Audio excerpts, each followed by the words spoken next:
Мужчине надоело, что соседи пользуются его бассейном без разрешения, и то, что он сделал дальше, всех шокировало. После нескольких недель разочарований он задумал месть, и о его смелом поступке заговорили все соседи. «Они что, думают, что я управляю общественным бассейном?» — пробормотал Майкл, прижимаясь лбом к кухонному окну. Его пальцы крепче сжали кружку с кофе, когда он наблюдал, как его соседи, семья Уилсон, устраивают очередную несанкционированную вечеринку у бассейна на заднем дворе его дома.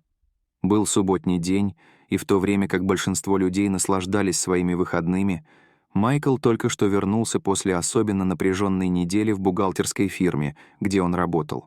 Все, чего он хотел, — это немного тишины и покоя. Вместо этого Чарли Уилсон и его шумные беззаботные друзья развалились на садовой мебели у бассейна, ни о чем не заботясь. Так было не всегда.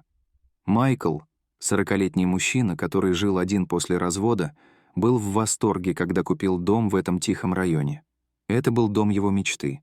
Просторный задний двор, тень деревьев и, самое главное, сверкающий голубой бассейн. Этот бассейн был для него утешением в долгие летние дни, местом, где он мог расслабиться и забыть о своих рабочих заботах. Поначалу его новые соседи казались дружелюбными. Семья Уилсон, в частности, казалась образцом провинциальной вежливости. Чарли, продавец лет 45, с дерзкой улыбкой и добродушным обаянием поприветствовал Майкла в день его переезда, сказав: «Добро пожаловать в наш район. У вас здесь отличное место». В то время Майкл не придавал этому особого значения. Он не искал близких друзей, просто немного тишины и покоя после многих лет жизни в тесных квартирах. Но вскоре комплименты Чарли превратились в нечто иное.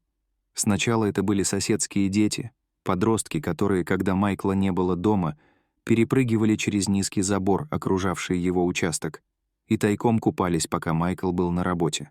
Затем появились Чарли и его друзья, которые начали приходить с упаковками пива и вести себя, как будто они делали Майклу одолжение, купаясь в его бассейне.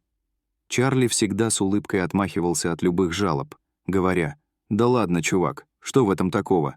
Это всего лишь бассейн, мы же соседи». Но для Майкла это было очень важно. Этот бассейн олицетворял его тяжелую работу, и постоянное вторжение соседа казалось вопиющим нарушением его границ. Сначала он пытался решить проблему вежливо, даже предложил им пользоваться бассейном столько, сколько они попросят. Но попросив разрешения заранее, но его просьбы были встречены с безразличием. На самом деле, казалось, становилось только хуже. Почти каждые выходные, возвращаясь домой, он обнаруживал Чарли, его жену Лизу и половину соседей, которые бездельничали у его бассейна, ведя себя так, словно это был их собственный бассейн. «Майкл, ты должен перестать позволять им так над собой издеваться», сказал однажды за обедом его коллега Джон, после того, как Майкл в очередной раз высказал ему свое недовольство. Джон, дерзкий и откровенный парень, был не из тех, кто избегает конфронтации. «Ты ведь платишь по ипотеке, верно? Это твой дом. Тебе следует сказать им, чтобы они отвалили. На твоем месте я бы вызвал полицию», — сказал Джон.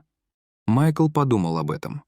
Но вызвать полицию на своих соседей показалось ему слишком смелым шагом. Что, если дела пойдут плохо? Он не был заинтересован в том, чтобы наживать врагов. Он просто хотел, чтобы его оставили в покое. Должен был быть другой способ донести свою точку зрения, что-то такое, что не привело бы к перерастанию ситуации в полномасштабную вражду. Это был еще один знойный субботний день, когда отчаяние Майкла достигло предела. Он только что вернулся после долгого дня беготни по делам с полными руками продуктов, когда он услышал безошибочно узнаваемые звуки смеха и плеска, доносившиеся с заднего двора. Чарли, Лиза, двое их сыновей-подростков и компания друзей радостно плескались в бассейне, как будто это место принадлежало им. Из портативной колонки доносилась музыка, а на краю бассейна валялись полупустые пивные бутылки. Майкл на мгновение застыл посреди кухни, пакет с продуктами выскользнул у него из рук, а гнев поднимался в нем медленной кипящей волной. Он больше не мог этого выносить. Той ночью, когда он сидел один в своей гостиной, а со стороны бассейна все еще доносился отдаленный смех, Майкл начал планировать. Он не хотел ссоры. Он устал от разговоров.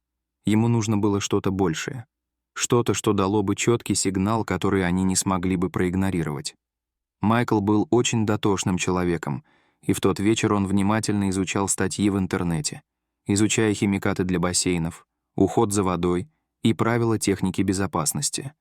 Он не хотел никому причинить вреда, просто хотел создать достаточно шума, чтобы на какое-то время его бассейн будет полностью непригоден для купания.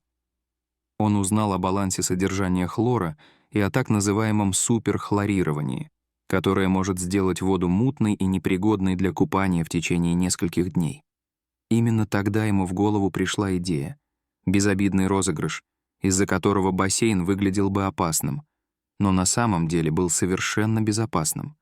То, что он задумал, должно было получиться эффектным, с густой пеной и пузырьками, почти как химическая реакция, которая заставит всех нежеланных гостей в страхе разбежаться. Он улыбнулся про себя. Это было идеально. Настоящая окончательная месть. На следующих выходных Майкл был готов. День начался, как и любой другой, с того, что Чарли и его команда заявились без приглашения около полудня. К этому времени это уже вошло в привычку. Майкл наблюдал из окна, как они отдыхали у бассейна, переворачивая бургеры на переносном гриле, который они притащили без спроса. Когда солнце начало садиться, Майкл сделал свой ход.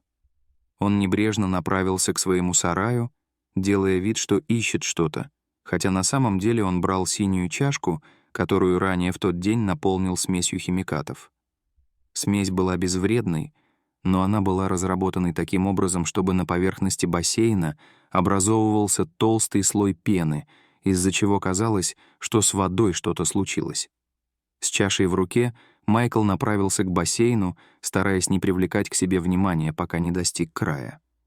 Его сердце бешено колотилось, когда он опустил миску в воду, наблюдая, как смесь начинает растекаться. Прозрачная голубая вода помутнела, на поверхности появились густые пузырьки пены. Вскоре от воды начал подниматься пар, создавая видимость химической реакции. «Что это, черт возьми, такое?» — завопил Чарли, вскакивая со своего шезлонга и широко раскрытыми глазами наблюдая, как пенится бассейн.